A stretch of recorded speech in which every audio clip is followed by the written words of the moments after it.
Olá, seja bem-vindo ao podcast Catalisadores, esse que é o nosso espaço para a gente conversar sobre missão, igreja, cultura. Nós estamos aí nessa série falando um pouco aí, na verdade criando base, introdução dentro dessa realidade da pós-modernidade e a missão urbana, né? A gente conversou um pouco, destrinchou um pouco sobre essa realidade da pós-modernidade dentro da cultura ocidental e nessa nossa conversa de hoje eu quero falar um pouco sobre a missão urbana e como que essa condição ela se achega dentro da nossa realidade de igreja nas cidades.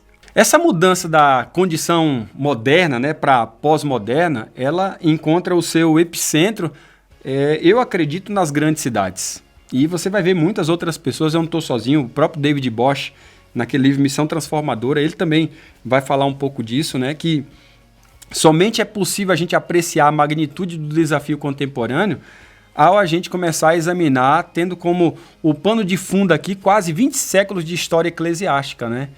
E a gente deve lembrar que nenhuma transição de paradigmas ela é abrupta. Nada é assim de um dia para a noite, né? Às vezes há uma justa posição até, né? Pois o velho paradigma, raras vezes ele desaparece completamente. Por isso que dentro de uma comunidade, você tem gente com mentalidade pós-moderna, moderna, pré-moderna e até feudal, sobrepondo naquela mesma comunidade. Por isso que eu particularmente sou contra esse negócio de plantar uma igreja para pós-moderno, né? Não, a gente tem que plantar a igreja para a comunidade. E se na comunidade tem pós-moderno, a gente tem métodos e maneiras de alcançá-los, mas também ali tem moderno, pré-moderno e tem feudal. E como eu disse no episódio anterior, né, na nossa última conversa, que a grande beleza do evangelho é que o evangelho alcança todas essas pessoas com as suas devidas abordagens. A história, quando você olha da urbanização, ela aponta basicamente aí para 5 períodos que vão, de certa forma, progredindo no entendimento das cidades como esses sistemas vivos, né? Feitos, né? Que são transformados e experimentados pela humanidade. E esses 5 períodos aí, eu poderia destrinchar para vocês, e eu quero trabalhar cada um deles aqui. A gente tem primeiro a questão da cidade-estado, depois a gente tem a noção de cidade greco-romana, depois a gente tem a questão da cidade comercial, depois a gente tem a noção de cidade industrial e hoje talvez a gente tenha essa noção mais clara da cidade global, né? E o Google e tantos outros nos ajudam nessa mentalidade dessa grande aldeia, como a gente chama de aldeia global, que é essa cidade onde os meios de transporte encurtam as nossas experiências, bem como também todos os meios de comunicação, né? O primeiro estágio que eu falei para vocês da história da sociedade urbana, ela surgiu com esse desenvolvimento da cidade-estado, né, como centro econômico, religioso e também político. Você vai ver isso basicamente ali na Mesopotâmia, né, no Vale do Nilo e no Vale do Indo também, no Vale ali, você vai ver parte disso também na China, né? Então a religião, ela de certa forma, ela vai ter uma relação muito íntima com a adoração ali. E essas questões de religião e adoração estavam no centro de sua existência, né? E poder na questão da cidade. Se você perceber na sua forma mais incipiente, isso tudo revelava a crença de que o homem não foi criado com outro propósito além de servir aos seus deuses. E essa era a razão última, muitas vezes, da existência da cidade, tá bom? Devido à forte religiosidade, as cidades eles se tornaram comunidades, né? Comunidades do templo. E nessas comunidades do templo ali, o rei era visto como um representante dos deuses. E você vai ver isso bem claramente no Egito Antigo, né? Se você pegar isso ali no livro já de Êxodo, você vai ver basicamente essa realidade de como que nessas cidades, estados eram constituídas, né, para ter uma representação concreta e física dessa relação conceitual entre sociedade, o rei e a divindade. E aí você tem isso na figura do faraó. Eu ia ler aqui, mas talvez não dê tempo suficiente para isso. Então, nessa primeira a gente vê essa relação conceitual muito forte, sociedade, rei e divindade. Na segunda fase da urbanização, que surgiu através do desenvolvimento da cidade greco-romana, você vai perceber alguns elementos diferentes. Você vai pegar Alexandre, por exemplo, o Grande, né? Em 331 ali, ele estabeleceu um império que basicamente dissolveu o antigo sistema de cidade-estado e foi usado agora como ferramenta para a colonização do mundo conquistado. E vai ser o paradigma a partir de agora, né? Ao mesmo tempo, a urbanização ela pavimentou o caminho para a expansão do Império Grego e também toda a sua cultura, né? Se você lê o livro do Mix ali, é fantástico, né? Quando você vai olhar sobre essa questão do cristianismo urbano. E você vai perceber que o Império Grego ele criou a organização social de áreas urbanas através do estabelecimento de cidadania e também desse conceito, que daí vem um conceito bem interessante para nós, que é o conceito da polis, que é da cidade, né? E daí você também tem o conceito de política. O que é a política, né? A política nada mais é do que o entendimento de como que a cidade se organiza, de como que a sociedade se organiza. Então é por isso que a gente fala que é impossível você ser um sujeito apolítico, porque você ser um sujeito apolítico é você estar fora do sistema de organização do seu contexto, da sua cidade, da sua nação, da sua realidade última, né? Então, a gente diz para as pessoas que nós somos apartidários, mas não apolíticos, porque se a gente fosse apolítico, a gente seria contra todo o processo de organização da cidade. Mas não é esse o caso, né? Você vai perceber aqui que o Império Romano, de certa forma, idealizou unidades políticas maiores do que muitas vezes até a cidade-estado, né? Que eram divididas em diferentes províncias, distritos, sujeitas, então, ao comando centralizado do imperador romano. É isso que você vai perceber. Então, quando você olha a queda, por exemplo, do Império Romano, as cidades do mundo ocidental, elas entraram num período de declínio urbano, basicamente até a Renascença. Durante esse período aí, o mundo ocidental se tornou um mosaico rural de feudos, e daí você tem o período, como a gente conhece, que é o período feudal, com as suas cidades basicamente reduzidas a vilas, né? Pequenos centros urbanos, onde direitos, na verdade, hereditários, proviam a posição social de alguém. Então a igreja ela teve forte influência no desenvolvimento das cidades europeias, principalmente nesse período, pois ela ofereceu um lar comum, né, numa diversidade de etnias, de idiomas muitas vezes. Então as catedrais eram construídas com o objetivo até de unificar a comunidade urbana. E quando você vai olhar antes ali da Revolução Industrial, né, as cidades elas já começaram a evoluir em basicamente centros comerciais. E a reforma protestante no século XVI surgiu exatamente dentro desse contexto de reavivamento urbano. A gente tem que pensar de que a reforma protestante surge exatamente nesse contexto. Quando você vai para o século XVIII, o crescimento urbano, ele, de certa forma, presenciou o fim do sistema feudal e da base rural. A proteção e a segurança representada pela cidade medieval basicamente acabou.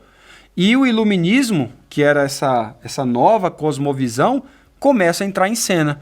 A princípio, se você olhar, o que dava base para esse contexto de urbanização do mundo, que aconteceu em meados ali do século XVIII, você vai perceber que a Revolução Industrial ela mudou o curso da história humana nesse sentido. Inicialmente ali na Inglaterra, depois no resto do mundo. O rápido crescimento das cidades durante a era industrial basicamente transformou a existência do núcleo urbano, o que veio a ser o que a gente conhece como a downtown, né? O centro das novas cidades e metrópoles, né? E isso vai acarretar sérios problemas sociais, como pressões à vida cívica, familiar, questões sobre significado da existência humana, porque agora o trabalhador era percebido como uma engrenagem da máquina industrial, né? Você vai perceber modelos tradicionais que se separavam, né? O rico e o pobre, né? Que foram agora reforçados na sua exaustão dentro desse contexto, né? Os habitantes da cidade foram motivados e, de certa forma, né, amotinados, energizados ali pela visão aparente de crescimento ilimitado do progresso científico e tecnológico. Daí você tem as grandes indústrias, os latifúndios e assim por diante. E esse desenvolvimento possibilitou a maior explosão urbana da história humana, que é a ascensão da cidade global, a cidade pós-moderna, né? No século XX, o fenômeno de urbanização tornou-se verdadeiramente global em escopo, né, e significado. E tem variados fatores que são responsáveis pela rápida explosão urbana e pelo surgimento do período urbano pós-industrial, né? Você vai ver a taxa de crescimento populacional incomparável desse período, é gigantesco. O crescimento passa, dentro daquela lógica do Thomas Malthus, né, passa de aritmético para geométrico. Os padrões de migração rural urbanas ao redor do globo são exorbitantes E você tem aí o fenômeno de globalização cada vez mais acentuado, além do princípio que eu diria, um dos maiores, da revolução da informática. Se você olhar o período principalmente do Brasil, né, década de 70, o que você tem? Você tem aqui um movimento gigantesco, né, de industrialização do Brasil, desde a era Vargas. Você tem esse ímpeto para fazer do Brasil um motor industrial muito forte, o que faz com que as pessoas se dirijam para as cidades. Depois você tem o Juscelino Kubitschek, aí, 50 anos em 5, e todas essas políticas, muitas delas até keynesianas, né? Um dia eu vou explicar isso para vocês com muito mais detalhes, mas essas políticas, né, que você vai desenvolvendo essa migração do contexto rural para a cidade. É tanto que o Brasil hoje, basicamente, é um país predominantemente urbano, quase que 90%. Então, com o movimento do mundo nessas ondas urbanizadoras, né, ao mesmo tempo globalizadoras, né, também, e pós-modernizadoras, poderia assim dizer, é imperativo discernir a realidade da vida urbana contemporânea de uma forma a examinar as implicações dessas forças ao avanço da missão da igreja nesses centros, né, centros urbanos do mundo.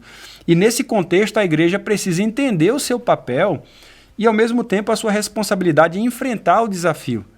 E, ao mesmo tempo, também aproveitar as oportunidades postas no mundo crescentemente urbanizado e pós-modernizador.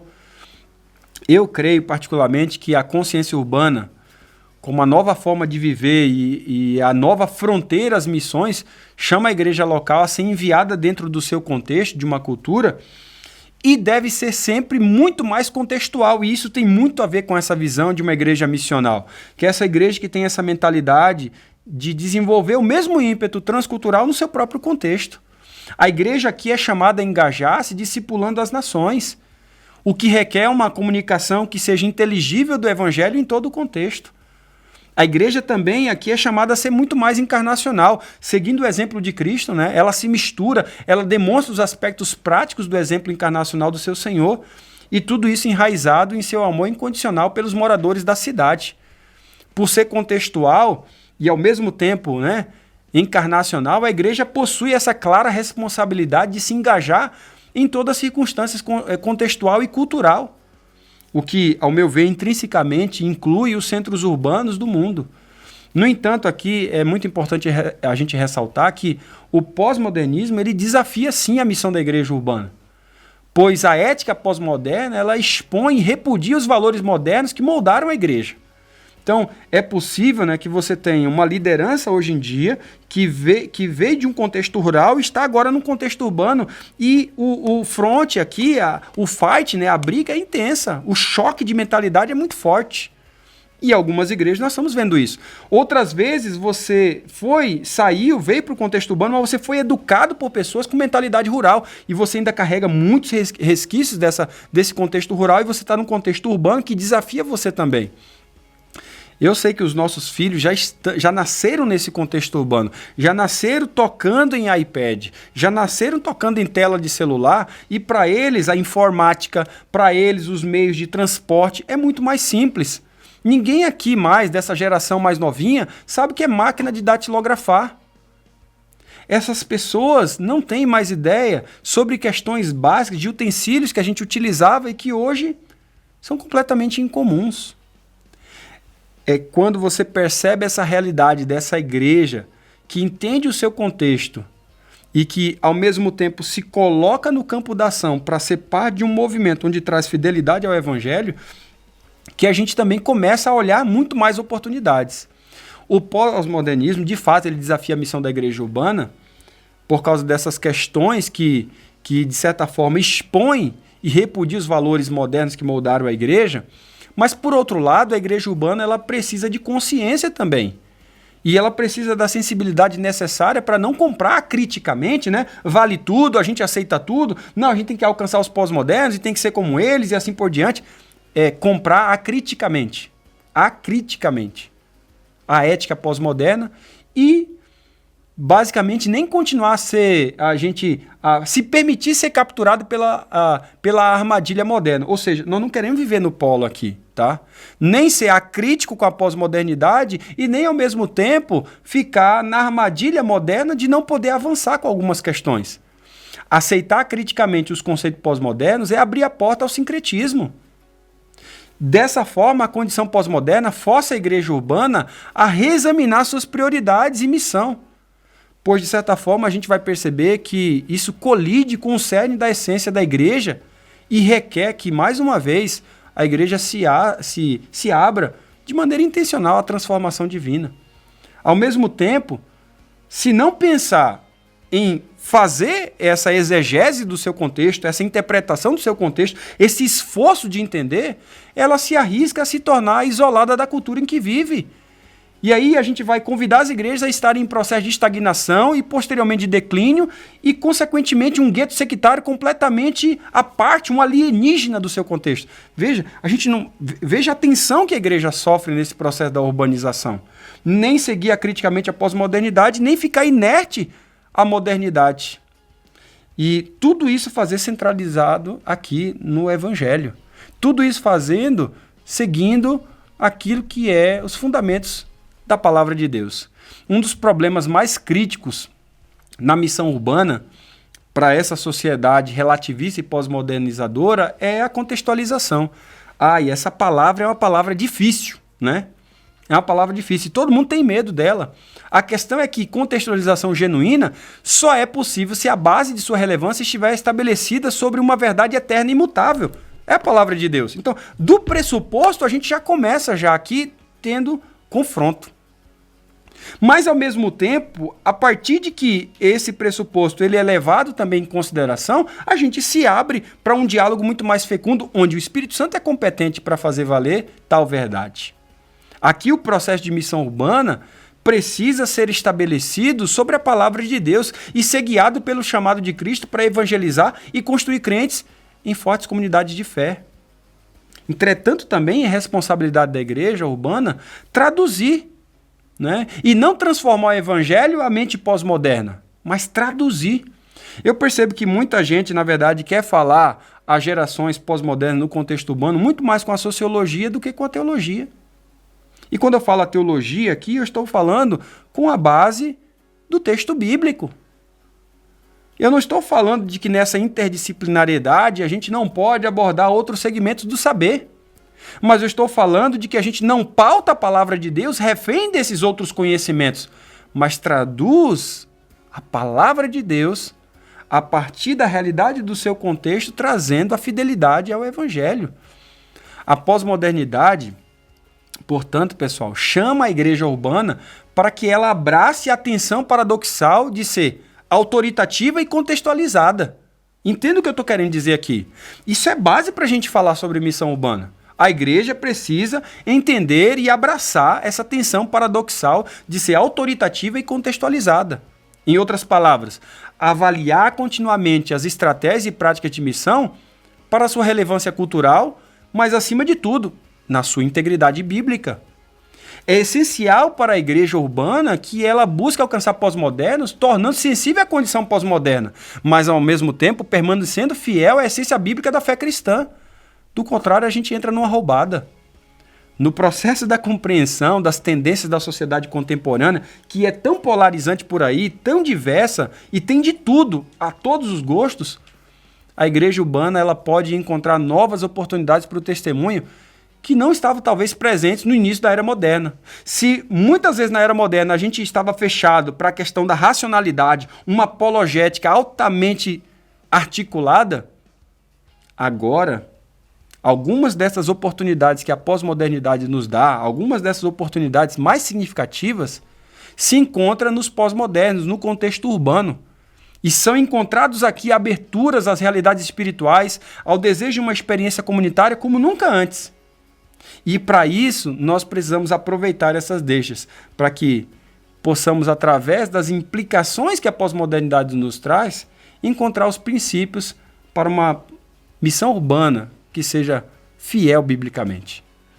É exatamente isso que eu gostaria de terminar essa série nesse próximo episódio, falando sobre essas implicações, esses princípios para a missão urbana, de como isso pode nortear a nossa realidade desse contexto para a gente poder falar das questões práticas com esse fundamento, ok?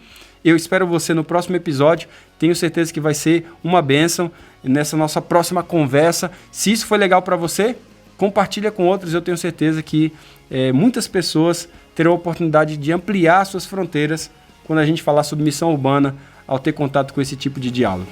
Um grande abraço para você e até breve.